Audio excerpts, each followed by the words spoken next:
This episode of Connected with Kelly is sponsored by Pickers Vodka, proudly made in Nashville, Tennessee.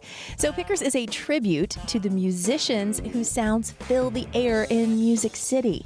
Pickers Vodka is distilled 11 times from non-GMO corn, and it's gluten-free. My new favorite is the Pickers Unplugged Vodka Soda. They're in cans. They are only 96 calories, 0 carbs, great flavors. You need to give them a try. Visit pickersvodka.com to find out more or to order online. If you love Grey's Anatomy, you know this guy. It's Dr. Atticus Lincoln, a.k.a. Chris Carmack. Also, you might remember him as Will Lexington on the hit show Nashville. Well, Chris and his beautiful wife, Erin Slaver, are now the duo known as Life on Eris. Now, Erin is a classically trained violinist. She's played for years in different bands, and she was based here in Nashville. They met on the set of the hit show Nashville. We're going to get that story. Plus, what's it like to write music as a couple? Is there anything that's just off limits? All of those questions and more coming right up on this episode of Connected with Kelly. Let's get connected with Life on Eris.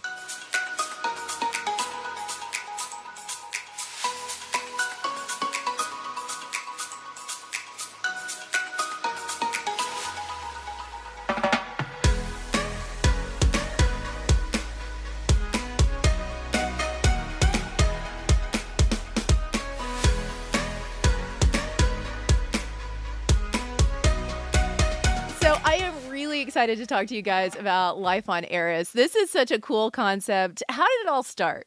I met Chris on the set of Nashville. Well, sort of. I met him through his friend Sam, who was also an actor who played Gunner on the show. And I did background on the show. They were the Nashville production. They were so generous. They used real musicians, freelance musicians, touring musicians. They brought us all in to pretend to be in these bands of like Hayden Panettiere and Connie Britton and Chip and Chris. But anyway, so yeah, I started playing fiddle in real life for Sam, and that's how I met Chris, because we were all sort of hanging out, and after shows we would go hang at the honky tonks and the bars and Whiskey Kitchen with the best sliders ever. I love it. Open, I hope. Yes, they are still open. I love that you guys made this connection, and it's so funny. They would employ real life touring musicians. They would employ real life reporters. I yelled at Chris many times. And Hayden. Boy, she's got some evil looks when she's acting. She turned on me once, and I was like, I'm scared. I'm legit scared.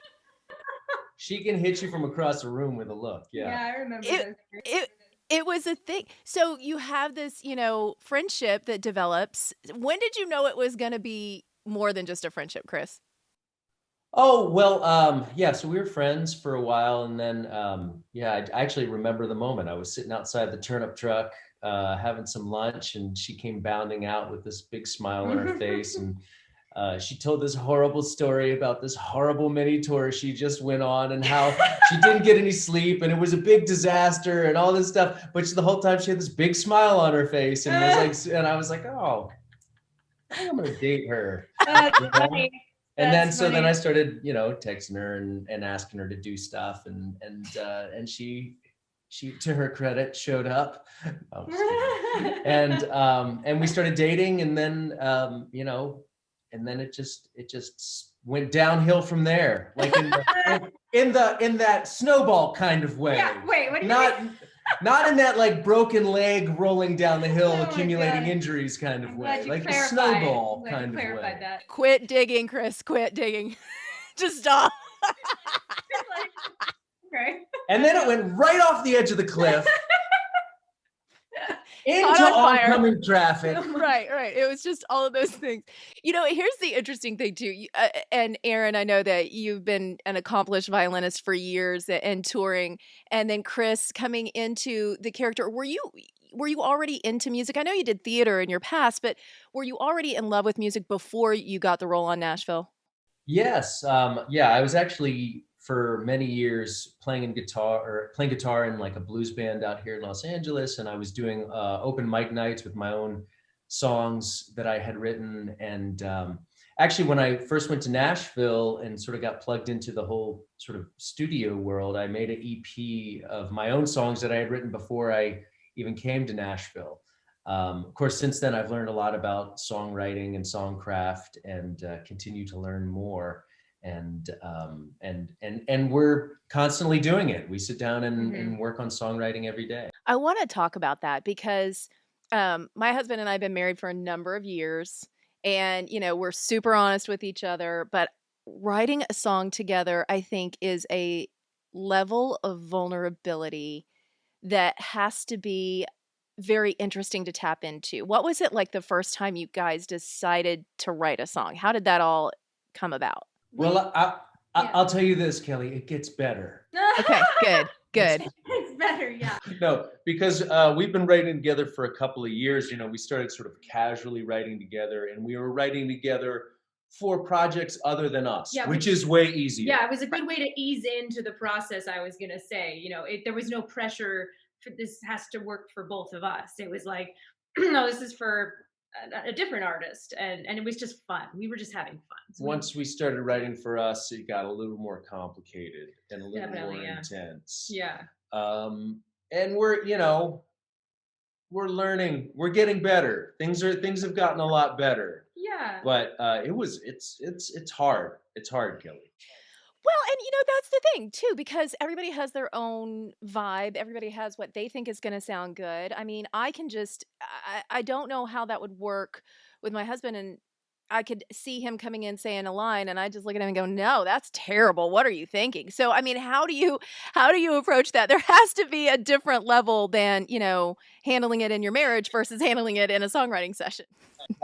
Right. And we've talked about that ourselves. It's like you have to treat it like it's a co-write. Yeah, you kind of have to bite your tongue a little bit. You have to treat it like you're working with another professional that you respect instead of your spouse who you don't respect at all.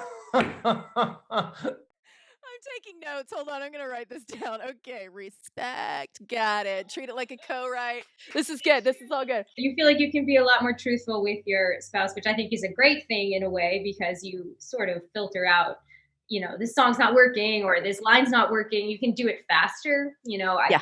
And you also have to like make an agreement not to bring your relationship into the room, which means like, if you require a certain amount of support or attention because you're insecure when putting forth a new idea or whatever, it's like that's okay if we're talking in the kitchen, but like when we're in a co-write, one of us, we might be in our own headspace thinking about something, and if you throw something out there and or I throw something out there and we don't like work on it immediately because someone else is like in their headspace, you have to like just be calm. We're all trying to achieve a goal here, I'd say just like a couple finds their own style when it comes to getting along, or even when they're having arguments. Like they say, couples that last can find their own style of arguing, right? Because it's going to happen. It's the ones who figure out how to do it. I'd say that's the same thing with us with songwriting. It's like when we're getting there, I think we're finding our own style, and it's become a little bit more of a process that we are used to now, and not just what's going to happen. I think the lack of a succinct answer tells you, Kelly, that this is something that we've really dealt with and are still dealing with, but we're not sugarcoating it. It's hard, But you know what? This is what we love, because this is real. This is real. Do you feel like doing this project and working together and writing songs together has made your marriage stronger? Yes. Yeah, absolutely. Yeah. I mean, it's just so wonderful to have this common interest in the first place. And so, that was how we bonded when we were first dating. We both like music. We both went to shows. We both play music. But now it's sort of the next level. We're doing it together. So, I mean, there's nothing more meaningful and satisfying than being able to create with your partner. It just keeps you working towards a common goal. It keeps you interested in each other, learning new things. Very exciting for me. Yeah, and we've been married for a couple of years, and I do feel like we've probably covered a lot more of the deeper sort of uh, you know head-on collision kind of stuff in those 2 years. This may be good, this may be bad, but it's like we've sort of accelerated some of the like getting in through the deep stuff because of the songwriting process and doing it with one another. I mean, we talk about things that we wouldn't necessarily bring up at the kitchen table. You know, that Um, makes sense. and I love it sometimes I start answering a question and she's looking at me like, what is he gonna say? I'm just What is listening. he gonna say? I'm just What is he gonna listening. say? No. Don't tell them about that time. and here's the other thing. Okay, so I do want to ask, do you go there? I mean, are there certain things that you start to write it and you look at each other and you're like, no, no, no, this is too personal, this is too deep, this is too fresh, whatever it is that you just don't want to put it in song yet. I say yes. I mean, but I think that kind of stuff I will start writing on my own and say, well, this is too personal. I won't even play it for Chris half the time.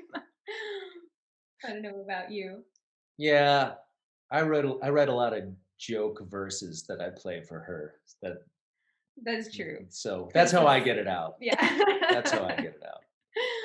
So, comedy and journaling. Okay, we've got the therapy side down. This is good. This is all good. How has this really flexed a different muscle for you, Chris? Because being, on Grays, being on Nashville, being on all of these successful shows, how does this scratch an itch that you had? Well, it's the difference between sort of really creating something from scratch or being a part of this being part of a company and part of something else that's being created. You feel very creative when you're working on a script and when you're working on a character, but you're picking it up midstream. There's already momentum. Mhm. There's something very rewarding about creating something from start to finish, which songwriting and recording allows you to do. And then nothing's more fun than strumming a guitar and singing a song. So I get to do that a lot more as Chris Carmack than as Atticus Lincoln. That is true, but you know what? That could work. I mean, are they ever gonna weave that in? They know you can do it. A little bit of playing guitar, but not No. not as much as Will Lexington. Yeah. Will, I love it. And there were so many people that really just locked in to Nashville and loved that show so very much. The Nashies are strong. They are still very strong. What did that show mean to you and how did that change? Obviously, you met Erin, but what were the other things that you took away from that show that you feel like really changed your life? That show changed my life in so many ways. I would say the first big way was it got me out of Los Angeles to Nashville, which was like so refreshing and eye-opening, and it was like getting a shot of oxygen into my lungs. I was awake for the first time in 12 years because LA is a different kind of grind. So I loved that. I was immediately making friends. I was part of a relatively new cast. I came on at the end of the first season. We were all in a new city. We were all bonding. We were all hanging out, which isn't really what happens when you come on to the 17th season of a show in Los Angeles. It's like people going home to You've their now learned, families. yeah. Right. So so it was just a lot of fun, and it was so creative because all the cast was there, excited to make music and be a part of the music scene and performing out around town, which was it was just it was really exciting and creative. And of course, I met my wife and started a family, and sort of saw for the very first time a life for myself that didn't involve being a grinded out actor in Los Angeles. So that was a big change. Secondly, I got to play Will Lexington on the show Nashville. And Will Lexington was a character who resounded in the real world with a lot of people. He was a closeted country singer who was hiding something for his career. And I can't tell you how many meaningful remarks I got from people on social media. This is also the first time I branched into social media, Twitter and Instagram, Right. whatever. So I was Right. this was the first time I was sort of engaging with real world implications of the character I was playing. And so many people thanked me for playing the character. And of course, I was happy to. Of course, it was a wonderful story to tell. But it really, it sort of rang a bell with a lot of people. And to be able to participate in a project on television where you're playing a character Mhm. that that speaks to people in a real way is a very, very Mhm. special thing to be a part of. For instance, I don't have a lot of orthopedic surgeons reaching out to me right now saying like, I feel like you're telling my story, you know? Yeah, that The way you performed that procedure was right on. They don't do that. They just don't send those emails. Not as many people reaching out to Atticus. Look, a lot of fans of the show, don't get me well, I wrong. gotta say, I think the majority, like everyone who works in healthcare and medical watches that show. It's like the biggest fan base, I think. So it is a little bit. Yeah, But yeah, no, I you think your know, story was very special. I nobody's agree. The no, Will Lexington yeah, story, yeah, not as many people are like, hey, thanks for playing Atticus Lincoln. it's true. It's really It set me it's on my helping path. me out. Yeah, Yeah, Yeah. right. But Will Well, Lexington had that. and I do have to ask you too, because did that give you pause when they came to you and the showrunners came to you and said, "This is where we're taking this character"? Were you nervous or did you hesitate?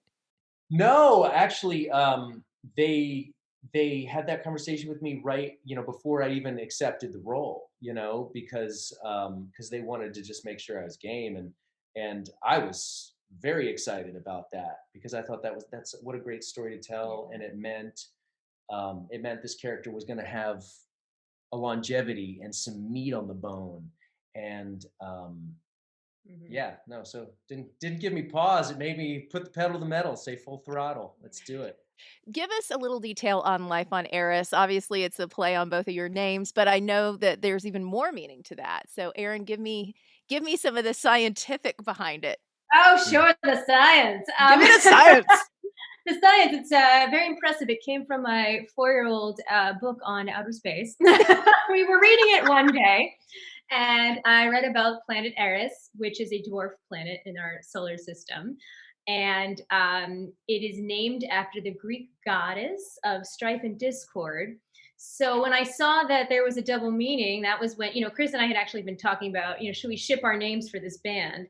And we just thought, it's not that great. But then once we found out there was this other layer, we said, wait a minute, Eris, let's work with this. And then life on Eris. It's like kind of life on Mars, life on, a planet, but it's our planet. It's our very special Eris planet.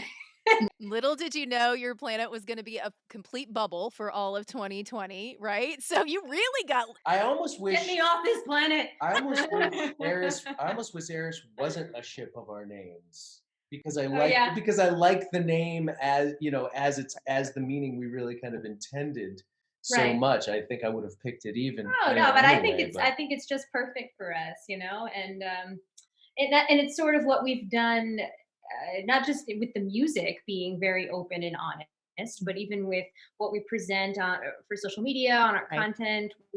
We do these live like date nights where we just invite all of our fans to come hang out with us, and we play music and we talk to them all. And we've just tried to be very transparent in everything we do, in the lyrics we write, and the pictures and the everything we present. I even showed them the mess in our living room one time. Well, there's some things we try to not.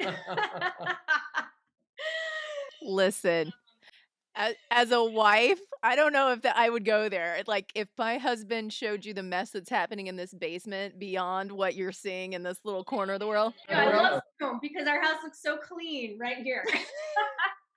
you only have to have this much. This much has to be nice and tidy. The rest of it can look like a tornado went over and, it's a mess back there. But I totally get it. And I also love the fact that you guys are so open with your fans and that you have this dialogue with them. I would love to hear more about the song The Risk. Give us some insight on how it came about. Well, obviously we've all been sort of in our own little holes for the last year or better part of a year with the pandemic, and Erin and I we just, our first album, our first EP, and our first big group of songs that we wrote were really about the conflict of relationships and digging into it all. And we were like, we're tired of it. Let's write a happy song, Definitely a let's different write headspace let's write than something we're in. upbeat, Yeah. because that's what we're listening to. We needed a break from the seriousness. Although we I think we still wrote a serious song. It feels very real, but we wanted to write an Lighthearted. aspirational, lighthearted song about hope and love. Mhm. What does your little girl think about it? How does she dance around when she hears it? What's it like when she gets to hear mom and dad's collaborations? Well, she knows all the words. She'll be singing it, before we've even recorded it fully. Yeah, she's singing all of our new songs that we've been writing lately. Yeah, no, So she's very cute. She is at the age though where she doesn't like anything that we do that takes attention away from her. So mom and dad start songwriting, and suddenly she's like, "No, look what I'm doing." And it's hard to balance that. As we haven't done any childcare in over a year because of the pandemic. So we've just had to learn to really work around that. I mean, I think I'm a little bit, I can tune things out and just be really focused, probably because of the way I grew up. But I think Chris, you struggle with Kai interrupting all the time, right? yeah, but I also, for me, I can't, yeah, no. When she wants to play, I just get writing is hard because she'll interrupt me from concentrating, and I'll go down her rabbit hole. Right. Wait, what are you painting? Oh yeah, let's do that. Yeah. Yeah, like, oh You cool. get into it. Yeah. Oh, you want to build a fort? Let's do it. And I'm like still trying to work on lines.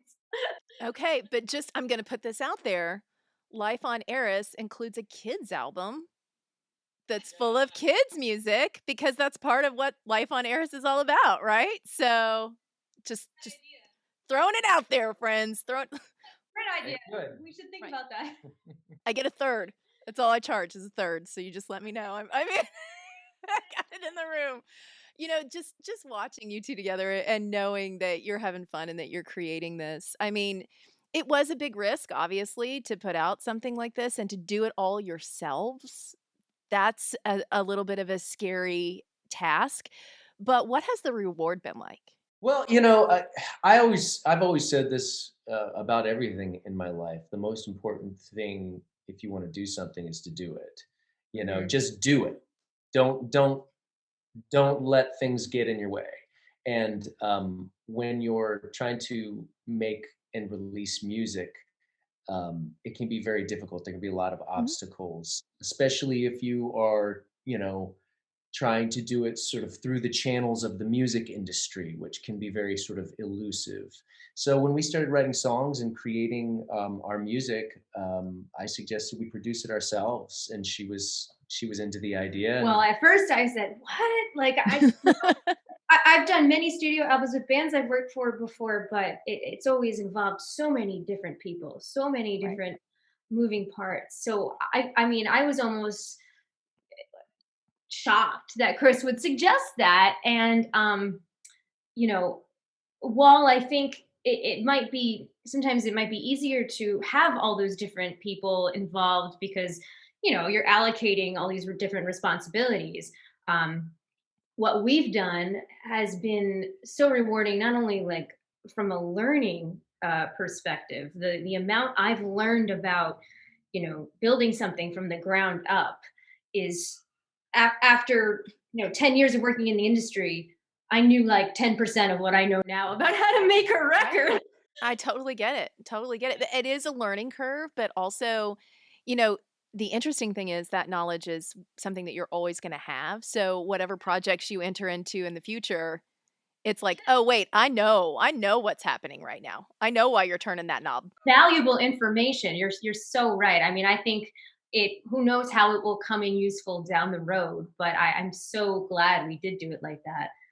And then I don't know. For me, it's also like any those little any little tiny successes you have, Yeah. and you know, as artists just beginning, it's small successes along the way, but as you have any of those, it's just so special. They're so much more special, I think, when you did it all. That's the key is making yourselves happy because you only get one chance, you know? So doing what makes you happy is the most important thing. So, walking away from this and putting this music out, what are you looking forward to most when you get to perform live? Do you have any live dates yet? I know the world is starting to open up and people in Nashville are starting to book stuff, so Exciting. Yeah, no, we don't yet, Yeah, we're Actually, we've been writing a bunch, and we're hoping to record a little studio album when we get back to Nashville this summer. So still, still creating, still making more music. The touring, you know, we're not really thinking about yet because hopefully I'll be back shooting in the yeah, his fall. schedule is he's tight schedule. He only has a yeah, couple months where he gets off, and we want to take that time. And you know, we're talking about the risk. yeah. We're sort of moving in a more country direction with that song, and so that's our sort of plan is to record more music in Nashville, go visit all of our friends, stay in our old house, and make another EP. Maybe we'll do something around town. We'll see. We'll see. Yeah, maybe. We got to gauge the situation, Yeah. though. I love it. Well, listen, we're opening up left and right. People are playing live shows. It does my heart good to see live music again. Oh, Yeah, that's so yeah, I can't fantastic. wait. Yeah, I know. You're like, soon, soon, very soon. Love it so much, guys. Thank you. Thank you so much for taking the time to talk to us. Thank you, Thank Kelly. you It for was good to having see us. ya. The EP is called Stonewall. Life on Eris is the name of the duo. I want to hear from all my Nashies out there. Those of you that loved Nashville as much as I did, tell me your favorite character from the show Nashville. Was it Will Lexington? Was it Gunner? I don't know. Scarlett, tell me. I would love to hear it. Let's get some Nashies talking in here. And make sure that you are subscribed to this channel because we've got lots of good stuff coming for you soon. Hit the bell. That way you'll be notified when brand new episodes drop. Until then, make sure you're staying connected with all of the people and things you love the most. Bye.